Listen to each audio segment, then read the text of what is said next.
Es un placer contar esta noche aquí en Jornada Extra con la compañía de Omar Alfonso, es un distinguido colega, periodista puertorriqueño, Premio Nacional de Periodismo del 2016, y justamente por una investigación que tiene que ver con la República Dominicana, el depósito o el destino de la ceniza de una planta de carbón instalada en Puerto Rico a principios de este siglo, la publicación de una serie de capítulos, de reportajes, unos 10 reportajes hasta ahora sobre los efectos en la República Dominicana ha creado un gran boom en Puerto Rico en las últimas semanas.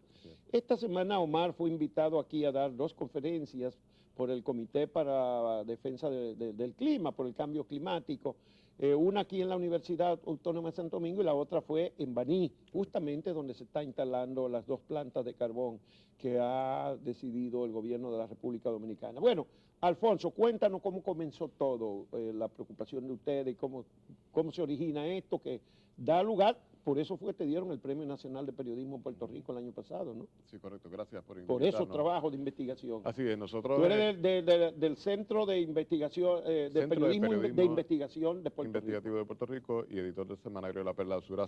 Precisamente en la redacción de La Perla del Sur, hace aproximadamente unos 2 años, se nos acercaron unos líderes ambientales, unos líderes de organizaciones ambientales para plantearnos una preocupación.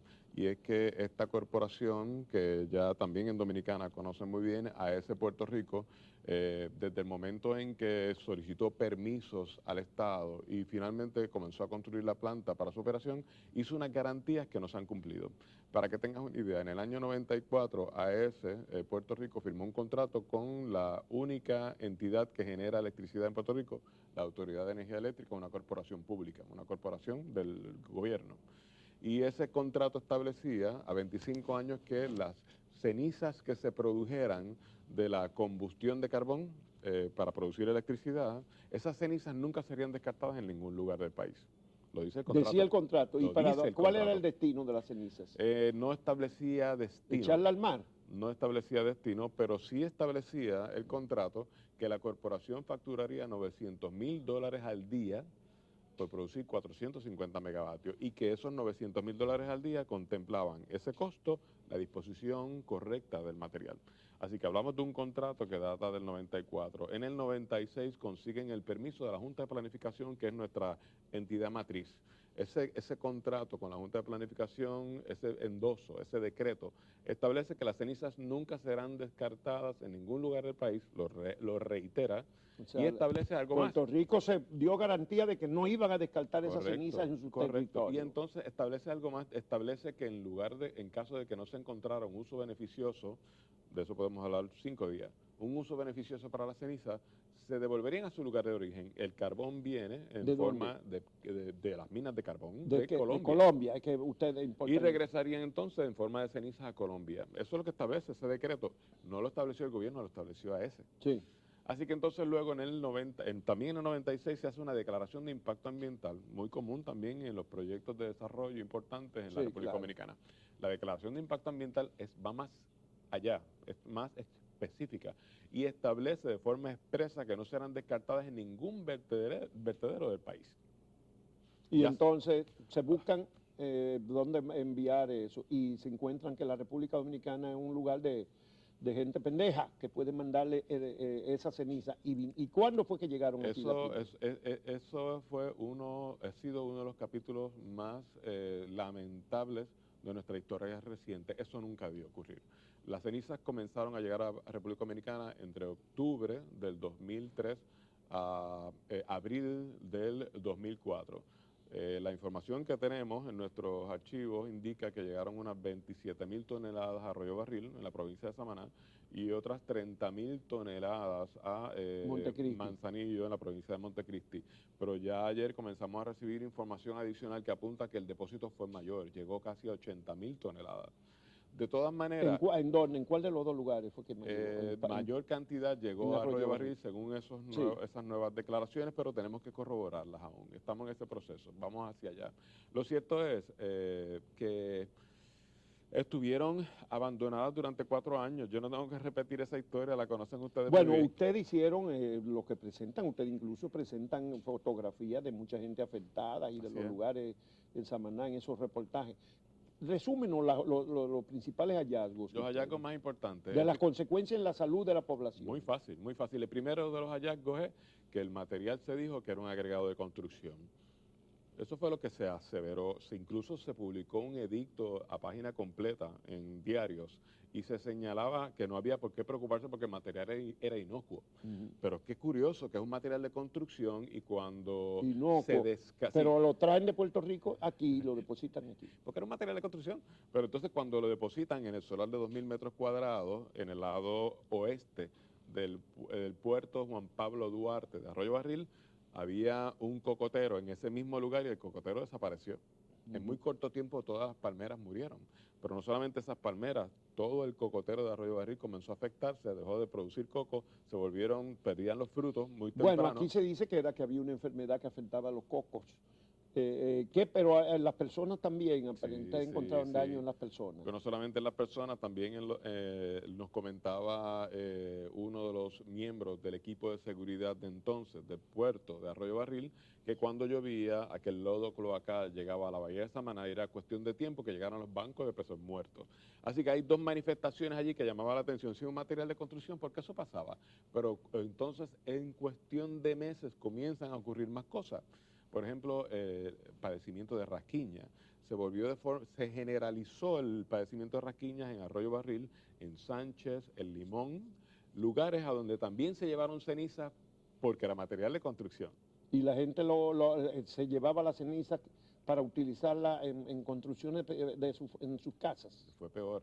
La utilizaron como revestimiento de suelos en las cocinas por los fogones. Entonces el suelo era de tierra en unas casas humildes. En muchas casas de pobres. Y lo dispusieron como nuevo suelo porque era una forma de crear un suelo más permanente. Resistente. Y entonces te podrás imaginar de qué manera se estaba manejando esas cenizas para lograr eso. También les colocaron en los patios como un revestimiento porque nos decían las personas que se veía muy bonito. Aquel material blanco colocado en el patio parecía un cemento y ahí lo dejaban. Y la gente lo que estaba trayendo a sus propias casas un elemento de contaminación que dañaba su salud. Gracias por decirlo, porque precisamente eso es lo que no quiere reconocer la agencia, la corporación que genera la ceniza, y no lo quiere reconocer la Agencia de Protección Ambiental Federal.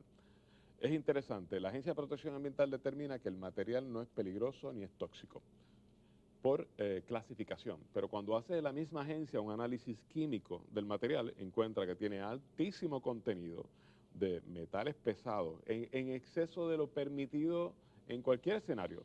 Hablamos de plomo, hablamos de arsénico, hablamos de mercurio, hablamos de cromo. Los que vieron la película de Erin Brockovich, son dañinos para la salud. Son dañinos, estamos hablando de cancerígenos, estamos hablando de neurotóxicos. Estamos hablando de químicos que pueden alterar el DNA. Bueno, Omar, pero ustedes han investigado ahí en Samaná mucho. ¿Cuánto tiempo han dedicado a investigar los efectos en la población de Arroyo Barril y los alrededores? En ese caso, aproximadamente año y medio. Ya llevamos atendiendo eso y regresamos. ¿Pero qué han encontrado ustedes? ¿Han encontrado familias completas afectadas de su salud? Bueno, para empezar, las estadísticas. Nosotros hemos tenido acceso a documentos del mismo Ministerio de Salud en la zona y hemos encontrado que, por ejemplo, la incidencia de abortos entre los años 2005 al 2008, atípica. Solamente en el año 2008, en 10 meses del 2008, en la UNAP de Arroyo Barril se reportaron 80 abortos. En una comunidad de 1.200 familias, 80 abortos en 10 meses es acabar con una generación. ¿Qué otro efecto han encontrado? ¿Enfermedades en la piel? Enfermedades en la piel. Malformaciones de niños, de nacimiento. Yo creo que en uno de los trabajos leí que habían malformaciones. Correcto, correcto. El doctor Eduardo. Niños que nacieron con malformaciones. Le voy a explicar lo que nos dijo el doctor Eduardo Ortiz Mejía, que era uno de los médicos, residentes de la UNAP de Arroyo Barril y también trabaja para el Hospital Regional de Samaná, de Santa Bárbara de Samaná. Nos dice el doctor Eduardo Ortiz Mejía que él es natural de San Pedro de Macorís, una zona que por sus características industriales es altamente contaminada. Por el polvillo de la caña, entre otras cosas, que era dañino a la salud. Entre otras cosas, pero él dice que en Arroyo Barril, siendo un lugar que se dedica solamente a la agricultura, se dedicaba en pretérito, se dedicaba a la pesca artesanal y que se dedica al turismo, Él ha visto allí condiciones de salud que no ha visto en Santo Domingo, que no ha visto en San Pedro de Macorís, que había visto solamente el libro. ¿De qué estamos hablando? Don Falocele. Don Falocele son los niños que nacen con el intestino expuesto.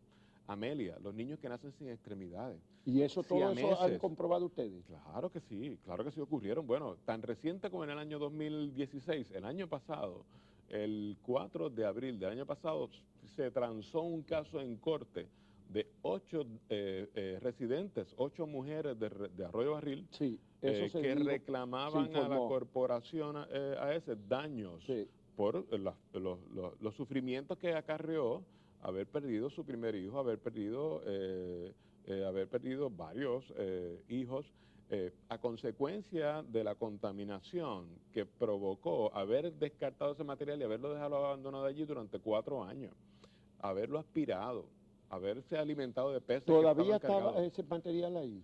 El material se retiró en el 2007 después de la transacción que se hizo, el acuerdo que se llegó entre el gobierno de República Dominicana y AES. Ese acuerdo, que fue por $6 millones, permitió que se removiera el material. ¿Y dónde está el material? ¿Dónde se llevó? La información que tenemos es que ese material se utilizó para la construcción de cemento, se transportó. Sí, eso es lo que se dijo en principio, pero ustedes sí. no lo han confirmado, pero eso fue lo que se informó. Todos los documentos apuntan hacia eso. También se señala, y ahí tenemos nuestra duda de que también se incineró. Los expertos dicen que no se puede incinerar lo que ya está incinerado. La ceniza no se puede incinerar. No se puede incinerar lo que ya está incinerado. ¿Y qué se puede hacer con las cenizas? Realmente, ¿a dónde pueden utilizarla como material para fabricar cemento? Gracias por la observación. Eso. En Puerto Rico no se puede. ¿Y por qué no lo usan en Puerto Rico en fabricar cemento? Con gusto le explico. En Puerto Rico no se puede. La realidad es que las cenizas de AES, para evitar que cuando se combustiona el carbón, obviamente genera particulados, genera cenizas, genera gases. Y para evitar que el particulado salga por la chimenea, se le agrega cal al carbón, porque eso lo que provoca es que precipita la ceniza para que entonces no salga por la chimenea, sino que se quede. Al tener tanto contenido de cal, cuando se mezcla con el cemento, le quitas resistencia al cemento. Por lo tanto, estaría generando un cemento de pobre calidad. En Puerto Rico no se puede hacer eso. Si lo están haciendo en República Dominicana es porque el estándar es distinto. O se lo están utilizando, nos comentaban anoche que se utiliza para cemento de empañetar. Pero hay otro detalle, es que la proporción tiene que ser de 1 a 3. Por ejemplo, menos del 30% del cemento debe ser ceniza para producir cemento Portland o puzolánico. Por ejemplo, hablemos de Punta Catalina. Si la planta de carbonera de Punta Catalina va a generar, un ejemplo, 400 toneladas al día de cenizas y las van a utilizar para cemento, ¿cuánto va a producir República Dominicana? 1.200 toneladas al día de cemento. O sea que va a haber, porque además la planta de nosotros es una doble planta. Ustedes generan 450 megavatios. Megavatios, y se produce entre 400 a 1.600 toneladas de cenizas al día en Puerto Rico. Sí, aquí es no el doble, pero un poco cerca del doble de la doble planta, ¿no? Sí, pero estoy siendo bien conservador. Estamos hablando de que en algún momento República Dominicana va a tener el mismo problema que tenemos nosotros. Para que tengas una idea, en Puerto Rico se han descartado ya sobre 2 millones. ¿Y qué están haciendo ahora con las cenizas en Puerto Rico? Sobre 2 millones de toneladas ¿Sigue operando la planta a la misma capacidad o la han disminuido? A la misma capacidad. ¿Y qué están haciendo ahora con la ceniza? Hay imágenes. Ya no la pueden mandar para República Dominicana. ¿Ahora qué hacen con ella? Se supone que ellos cumplan con lo que garantizaron ante el Estado, que es disponer correctamente de la ceniza fuera de Puerto Rico. Y hay lugares, en Estados Unidos hay vertederos que cumplen con todas las características para evitar contaminación a las comunidades, contaminación a suelo agrícola. Pero eso son en zonas desérticas, por allá, como se llama. Por ejemplo, hablemos de Arizona. En Arizona hay zonas desérticas para esas cosas. Claro que sí. Desechos de otra naturaleza también. Claro que sí. En Arizona, desechos químicos, desechos biológicos. Por solamente mencionar un estado, Arizona. Pero ¿qué pasa? Eso conlleva un costo y no quieren asumir el costo aunque nosotros le estemos pagando para que dispongan correctamente del material. Eso no es lo que se garantizó ante el Estado. De ahí la investigación. Es solo una planta que hay de producción de carbón en Puerto Rico. Correcto. Se han descartado, para que tengan una idea, 2 millones de toneladas de cenizas entre el año 2004 al 2011 en 11 municipios de Puerto Rico. Y se utilizaron como zapata para construcción de urbanizaciones, centros comerciales, para puentes, para carreteras. Y si ese material tiene el contenido de metales pesados que plantean los análisis químicos, estamos hablando de que hemos dispersado por todo el país material tóxico que es altamente soluble en agua y que va a pasar entonces a contaminar recursos de agua. Hay un riesgo ya eminente de que las 2 millones de toneladas que se han descartado en los municipios de Salinas, de Arroyo y de Guayama van a contaminar el acuífero del sur. El acuífero del sur es la única fuente de agua potable del municipio de Salinas. Son 35,000 habitantes que se van a quedar sin agua en el momento en que se contamine ese acuífero. Pero en Puerto Rico no ha habido resistencia Claro que activa. Claro ha que habido, pero digo, no ha tenido impacto esa resistencia. Porque impacto. Ustedes tienen ya 12 años, Sí, pero 15 años produciendo ahí. Correcto, desde el año 2002. Pero ¿sabes qué? Precisamente desde el momento en que se descubrió todo esto a través de la investigación de la Perla del Sur y del Centro de Periodismo, el activismo se armó de valor. Aumentó recientemente. Claro que sí. Porque las publicaciones de ustedes han sido en el año 2016. 2016. ¿Ustedes ya terminaron o siguen publicando? Continuamos. ¿Cuántos capítulos llevan? Llevamos 10. 10, pero los 10 sobre los efectos en la República Dominicana. No, de los efectos en la República Dominicana, uno dedicado. Solo. El primero, el más leído, se llama Algo pasó en Arroyo Barril. Y sí, ahora ese es el que yo leí. Por eso te invitamos, te buscamos. Algo pasó en Arroyo Barril. Lo publicó aquí el periódico digital Acento, el reportaje 26 medios en Puerto Rico y el exterior publicaron ese reportaje. 26 medios. Sobre medio millón de personas ya han visto el reportaje en redes sociales, en la web.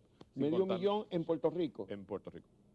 Bueno, vamos a continuar dentro de unos minutos conversando con este destacado periodista puertorriqueño, Omar Franco, del Centro de Periodismo de Investigación de Puerto Rico, Premio Nacional de Periodismo 2016, por esta serie de trabajos sobre la contaminación de la planta de carbón en Puerto Rico.